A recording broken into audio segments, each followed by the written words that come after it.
Welcome back to another live and amplified Indie Fusion podcast. I'm your host, Tom Quiet, and we are back at it again with another amazing podcast. Today, we have a very special guest joining us. We have Devin Cooper. How's it going today, man? Doing fantastic. How are you doing, Tom? Oh, I'm doing wonderful. I scared myself about a week ago when I was starting to do some prep work for this interview.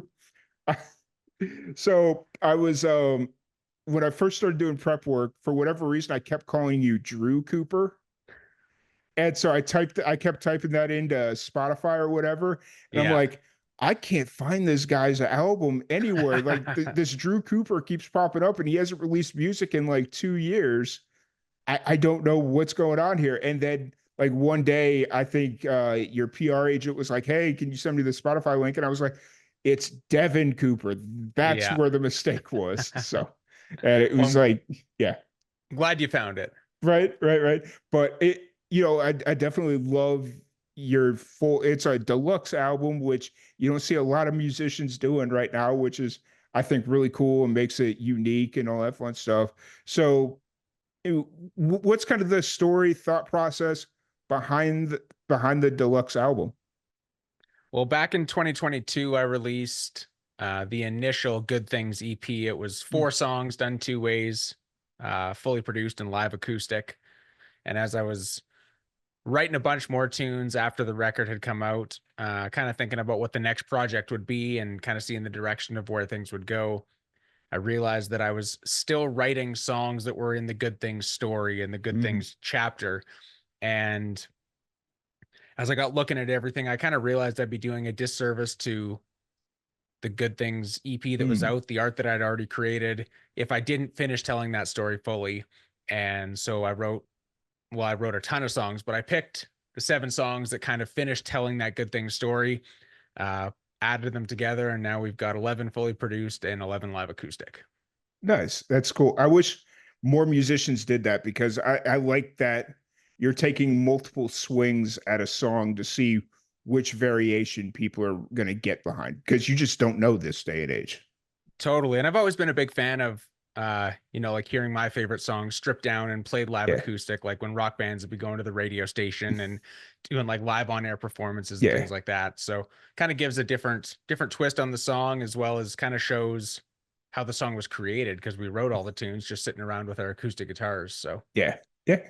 And so you said you released the original like album back in 2022? yeah, it was just a 4 song EP, like I said. And that was a great way to kind of introduce the Good Things chapter. Yeah. And at the time, I wasn't sure if it was finished or not, but as the year progressed and I continued writing and touring those songs, it was quite evident that Yeah. that chapter wasn't complete yet. Yeah. So it was very much a post-pandemic project. Yeah, absolutely. We actually started it in November of 2020 is when we kind of started assembling the songs and Yeah. picking things. And now here we are, I suppose, just under 4 years later, the whole thing's out. Right.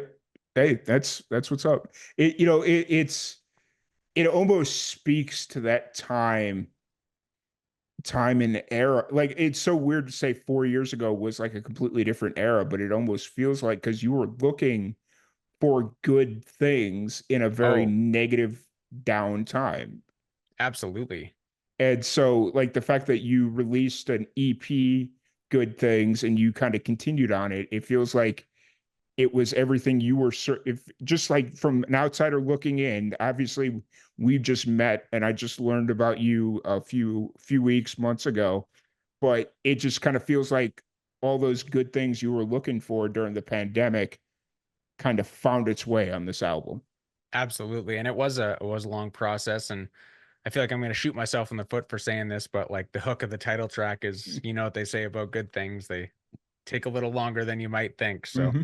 took a little longer, but here we are, and happy to have it out.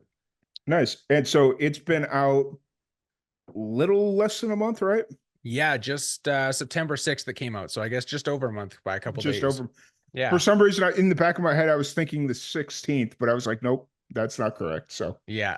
So yeah, just over a month, and it's been great so far. nice. And do you feel like this is um, the most accurate representation of who you want to be as a musician? I think it's a really accurate representation of who I am right now. I think that that's going to continue to evolve and change as I Hmm. grow and write and tour and you know, continue to grow as a person. I think that, I mean, my favorite bands never release the same record twice, Yeah, so I'm excited to see what the next record looks like and where my life is at that point. But I think it's fair, the most accurate representation of everything in my life that could be right now. fair. Who are you listening to right now that's kind of really inspiring you musically? Been back big on the Brothers Osborne lately. Mm. I had the chance to Yes. see them twice this summer. I was playing in uh, PEI, Prince Edward Island, on the other side of Hmm. Canada at Yeah. Cavendish Beach Music Festival, and they were headlining out there. And then I raced back to Calgary, was playing Calgary Stampede, and they were playing here again. So I got to see them twice within a couple of days, and big fans of them right now. Again, I always have been, but I've been digging into their catalog again, Yeah. and so they've been a big one. Another band, the Cadillac Three, has always been a massive influence on me, Nice. and so yeah, those are a couple of the ones I'm always looking up to. Nice. Now, were those like the two bands that initially got you into music, or where's that kind of come into play? The original bands that got me into music were actually not country bands. I grew up Fair. listening to a lot of like 80s hair metal and southern rock and Nice. blues. My dad is a big southern rock and blues fan, so like Stevie Ray Vaughan is my number one for guitar playing. And then my mom listened to the 80s hair metal and that, so Motley Crue and Judas Priest and all that kind of Nice. stuff on the other side. But I grew up in a small town, so I'm surrounded by all of these country activities. You're going to the rodeos and the farm parties and all that kind of stuff. And country music's always being blared there. Yeah. But it was always the songwriting of country music that pulled me in. And from the very first time I started writing songs, it was always trying to write a story and take the Hmm. listener on some sort of emotional journey. And I didn't really know that the we'll say the rock production, southern rock Yeah. production, could be mixed with those kind of lyrics. And then I actually saw the Cadillac Three and Kip Moore live in 2015, and that was kind of like my introduction to like the country rock crossover Yeah. thing. And Yeah. that show basically changed my life. For sure. It's always really cool to kind of see those genre bending shows, like where it's like, huh, those two don't feel like they should be playing together, but they Yeah, come together and they play and it works.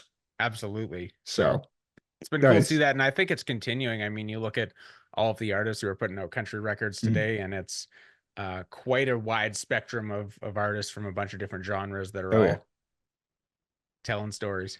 Oh yeah, for sure, for sure. So, what from so you kind of settled on country music as kind of your thing, as the genre you're going to focus in on, as far as like writing and whatnot. It who was that's when you kind of got introduced to Kip Moore and all the Brothers Osborne and all that stuff. Yeah, absolutely. It was kind of the 2014, 2015 time. I was in Calgary going to college, and I had a 76 Oldsmobile that only had an AM station on it. So all I could listen to was the country station driving back and forth to school.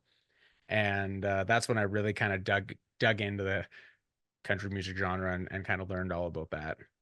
Fair, very fair. Cool. So where you kind of obviously you just released a deluxe album, and so it's kind of odd to start thinking about what's next. But where are you kind of at right now? Are you kind of giving good things the time and respect it deserves, or because it was an EP, then became a full project? Are you kind of already looking at the next, like a good things too, or like whatever it would be? Yeah, I'm definitely going to give it the time that it deserves to live and kind of breathe. And I'm going to be touring it a bunch over the next year. Going to be all over the place, playing a ton of shows. And in that time, I'll be writing the next project and working on a ton of new music as well.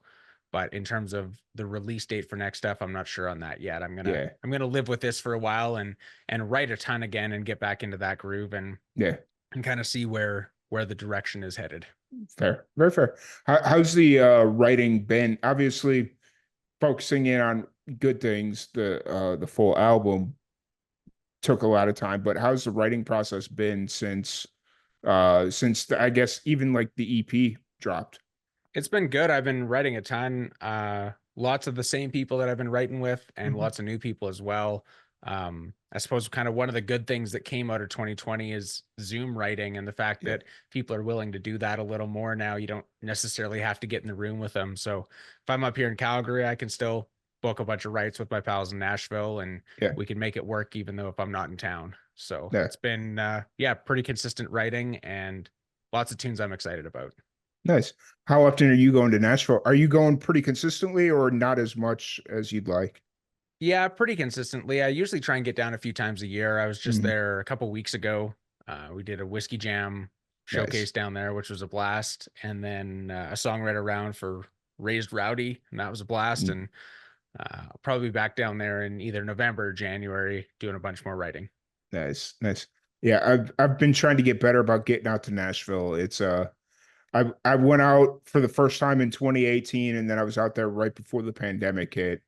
And I fell in love with it the second time. The first time I didn't really get to see Nashville because Yeah, I was locked away in a closet, like just working the entire time. But yeah, the second time I went, I got to see a little bit of Nashville, and it was like, okay, I feel it. And yeah, so now it's like I got to try and get out there at least 2 or 3 times a year. So, yeah. It's a cool town. It's a inspiring place to be for sure. And Southern hospitality is definitely a real thing oh yeah, around there. oh yeah, for sure. It's very reminiscent of a lot of the reasons that I like Texas. Yeah. Yeah. Um, so speaking of like playing shows and all that stuff, where are you kind of at right now as far as like shows? Are you playing pretty consistently, or have you been so focused on this album that like writing and all that stuff kind of take precedent? No, it's been absolutely slammed all summer. I was right across the country playing shows multiple times a week. We just finished a run last week. We did I guess the two shows in Nashville and then came Hmm. back and did three album release shows up here in Alberta. Nice, And now we're on a little bit of a break for a few weeks. And then in November and December, getting fired up for some more stuff again before the end of the year. nice. So during this break, what do you like to do to kind of decompress from tour? I'm trying to find some time to go for a couple of rides on my bike before the year's out. I haven't been able to get out very much. So the weather is still good right now. I'm hoping I can Yeah, get out for a couple of rides with my dad. And then on Thursday, I'm going to be going golfing with my grandpa, actually. So nice, managed to get a little bit of outside time in, which will be fun. fair, fair. I just went golfing for the first time in 15 years on Oh, really? Friday, and I made it about 4 or 5 holes before I was like, I'm done, guys. I can't do this right now. Like, and also golfing in October in Texas is a lot different than golfing in October in Canada, Yeah, where that's it's fair. like it was god awful hot. My buddy, or so I was doing a work like fundraiser thing, Yeah, and they're like, "Oh, here's all the free drink tickets you want," and I'm like, all right, yeah, like let's go. So they gave us like 3 tickets a piece or whatever. And or the two guys I was with, they're like, let's go get these beers now. So then by the time we're done, we've sweated out all the booze and we can go back to the office and nobody will know the difference. And I'm like, yeah, okay. So we drank the beers and it was just like that on top of like the 90 plus degree heat. It was like 5 holes. I'm done. I'm good, yeah, guys. Yeah. totally. Yeah, it's So hard when it's that hot out. yeah. That's ridiculously hot. Nice. Now, when you say a bike, do you mean like a bicycle or like a Uh, motorcycle? no, motorcycle. Okay, Yeah. gotcha. I had to clarify Oh, because totally. yeah. What kind of bike do you have? I have a Harley Davidson Heritage Springer. I have a few bikes. My dad Mm. has a custom motorcycle and hot rod shop, so there's always a bunch of stuff coming in and out. But Nice, the main bike I ride's a Heritage Springer. nice. And I'm just assuming up in Calgary, there's a lot of good riding. Oh yeah, absolutely. Being this close to the mountains, the Rocky Mountains, lots of great riding and lots of great back roads that are all beautiful pavement. Mm. And Nice, that's cool. And then, did you mention earlier that when you were a kid, you went to were you in rodeo or did you just go to rodeo and that no, was just just kind went to a bunch. We had a pro rodeo in the small town I grew up in, so we yeah, spent a lot of time out there in the summer and river parties and farm parties and all that kind of stuff. But I was not a rodeo kid myself. gotcha. I had to ask because that's a huge thing here in Texas. Oh, Like absolutely. everybody's all about the rodeo. So Oh yeah, absolutely. I got lots of buddies that are um yeah, steer wrestlers, and they're traveling all mm, over the place doing that full time. So yeah. it's fun to watch It, that. oh yeah. Especially when you get to the shows where they're bringing in like the teenagers, young 20s that just haven't been kicked in the face yet. Yeah, And they're just like, yeah, I'm not going to die doing this. And then they get that totally. first kick in the face, and it's like, oh, I might actually die doing I this. might. Yeah, So those are always the fun shows to watch. totally. So kind of looking forward for the rest of 2024, it's just writing, focusing on shows. Yeah, writing and shows, and there's a bunch more shows we're getting ready to announce here that haven't been announced yet. Mm, And yeah, it's just going to be, yeah, playing a ton, writing a ton, and taking the good things, wrecking around, and spreading the word. nice. How's the reception on Good Things been so far? It's been really good. It's been we did vinyl for this record, Nice. and so vinyl's been flying off the shelf. It's been fun to be selling that and seeing people listening to it and getting videos sent to me of people listening. And yeah, the reception has been really good. We're shooting a music video next week actually as well for what's going to be the next radio single off of the record. And so lots of projects on the go. Nice. So you're staying busy all the way up to the end of the year. Yeah, absolutely. And then gonna take probably about 2 weeks off in January, Mm, going to Hawaii with my family. nice. And so that'll kick off the new year with a little bit of relaxation, and then we can get back into things full swing. Nice. Just, you know, January in Canada, I mean, I'm sure you're used to it, but that I'm would, It yeah, doesn't get better. I'm used to it, but it doesn't get any better. It's just as fair, bad every year. fair. And that's what I tell everybody. It's like, I grew up in Chicago and we'd get those blistering cold winters and the lake effect snow and the Yeah. nothing on the radar, but somehow we still got a foot of snow, just that whole situation. Yeah. And everybody down here in Texas will get like 2 inches of snow, and they're like, "Oh, you should be used to this, right? You got like feet of snow." And it's like, no, no, no, no. There's a difference. There's a very strong difference. See, Yeah. up in Chicago and even in Alberta and like all the northern states and provinces and whatnot, they all know how to treat their roads. Y'all here in Texas don't know nothing about prepping the Yeah. roads for a snowstorm. You throw down sand and think, oh, it's going to be fine. No, it's not going to be fine. Yeah, no So, kidding. It's like that in Nashville too. When it snows, the whole city yeah, shuts down and yep, no one knows what to do or how to get anywhere. yeah. And it doesn't help because I'm in an apartment complex that's got a 25-degree incline hill that you got to go up. And I'm like, I'm not like anytime there's a snowstorm, I just call my boss like, hey, I'm working remote until this ice melts because Yeah. I'm not getting my car out of here. They're like, No, okay, I get totally. it. And then you got the dingleberries with their 4x4s and all this stuff. They're like, I'll get up this icy hill. And it's like, yeah, you probably will, but you're gonna slide right back down the backside of it and go Yeah. out in the oncoming traffic. So who's winning? You Yeah, know? no kidding. So, um, but no, it's been really cool chatting with you a little bit here and getting to know you. So kind of, I we talked about this a little bit ago about your introduction into music. Um, were your parents like a influential point in introducing you to music, or was it more just kind of your discovery? There was always music being played in our house. We had a piano, and my parents could both play piano a little bit. So Mhm. there was always music being played in the house, and there was always, yeah, always Yeah, music being played. And I was a yeah, big fan of it. yeah, And then when I was about 5, I started begging my parents for a guitar, and yeah. they were like, "You're 5. In two Right, weeks, you're gonna want to do something different." fair, And I kept begging and begging and begging, and finally they said, if you save up all your money from your report cards and your allowance and doing your chores and all that kind of stuff, eventually you'll have enough money you can buy your own guitar. fair. So I saved up everything for 2 years till I was 7. And then I walked out Christmas morning and there was a brand new electric guitar sitting there, but it came with the condition that I had to pay for my first 6 months lessons with all that money I Fair. had saved up. I thought you were going to say, and then my parents took my money and said, "Here, Merry Christmas."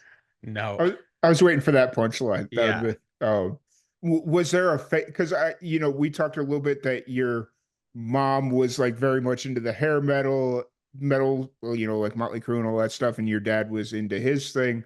Was there a time where like that rock, very heavy rock influence was like something you thought you were gonna pursue as a musician, or was it like once you started like really singing and playing and you heard country, it was like, nope, country, that's it. I think it's interesting. I try and pull as much of that influence as I can into my Mm, music, into everything I'm doing. And yeah. especially at the live shows, we definitely push the limits on the country genres, as you Mm, could say. And so I still get to have fun and pull some of those old tricks out that yeah. from playing the rock stuff growing up. Nice. Nice. I feel like I have this conversation all the time, but that's always kind of like the cool thing about my generation. So I was born in 87, and then like the younger generations of musicians, we grew up in these I'm going to call them multi-genre houses Yeah, because it's like mom listened to this, dad listened to this, and then if you were really cool, you had a friend where their dad listened to one thing and then their mom listened to another thing. So you're just kind of getting all these different influences. And nowadays musicians are kind of coming out and it's like they're saying they're country music, but it's like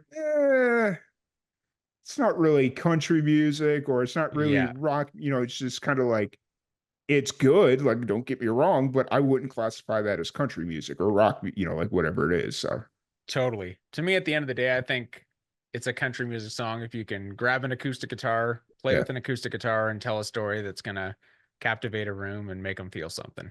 Yeah, fair enough, very fair. So kind of looking forward, you got a busy schedule, you got the music video. Now, are you kind of handling the creative of that, or are you bringing somebody in and you're just kind of like, tell me where you want me to be and what you want me to do? It's a little bit different this time. I'm actually bringing someone in and they're Yeah, kind of overseeing the whole project. I've been a super heavy hand in everything up to this point for the past music videos that we've done. And I thought it would be fun to kind of, let go of the reins a yeah, little bit and see what the crew can come up with. nice. Just kind of, you know what? I'm good on this one. You tell me where you want me to be. Totally. Yeah. Yeah. And it's fun to give people that you know, creative freedom for them to kind Mm, of chase the ideas that they see in their head as well. yeah, for sure. Now, is this your first? Will this be your first music video, or have you got a few out already? No, there's a few out already, and Mm, I've had a pretty heavy hand in everything up to this point, so mm. it'll be fun, yeah, to see where they take it. Nice. Awesome. But I don't want to keep you here too much longer. So if anybody wants to check out your music, social media, any of that fun stuff, where's the best place to find you? You can find me on Instagram and Facebook and all that stuff at Devin Cooper Music. My website is devincoopermusic.com. And on streaming platforms, you just look up Devin Cooper, Devin with an I, and then you'll find a bunch of tunes now. Nice. Awesome.